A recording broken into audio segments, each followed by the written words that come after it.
যে রেফারেন্স আমি নিজে চাকরি করে আসছি, আমার কোনো রেফারেন্স ছিল না, ঠিক আছে। Thank you. অ্যান্ড বিমান বাংলাদেশ কিন্তু অনেক বছরের জন্য ওদের সার্কুলার বন্ধ ছিল, অনেক বছর ওদের সার্কুলার বন্ধ ছিল।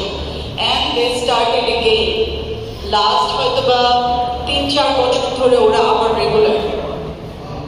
রেগুলার আপনার সার্কুলারগুলো দিয়ে যাচ্ছে।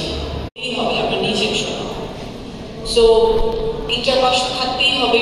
হাইট মেয়েদের ক্ষেত্রে 5 ফিট 3 ইঞ্চ থেকে স্টার্ট হয়।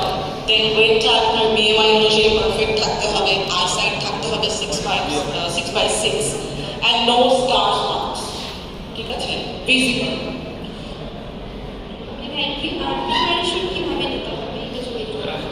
প্রিপারেশনের জন্যই তো আমরা এখানে। আপনারা গৌরিয়াতে চলে আসবেন, আপনাদেরকে প্রিপেয়ার করা হবে not only for cabin crew. আমার মনে হয় ক্যাবিন ক্রুর জন্য থাকবে এখানে আপনার ম্যাথস, গ্রামার, ইংলিশ সবই থাকবে, সব একই প্যাটার্নের কোয়েশ্চেনিং হয়। বাট আই থিঙ্ক বিমান বাংলাদেশে হয়তো বা কিছু প্রসেস ওরা স্কিপ করে যায়, রাইট? ওরা আপনার রিটেনের মধ্যেই দিয়ে দেয়, বাট ইউএস বাংলাতে হচ্ছে step by step. So no worries, আমাদের ওই সেশনটাও আছে রিটেনের জন্য, আপনাদেরকে ফুল প্রিপেয়ার করা হবে।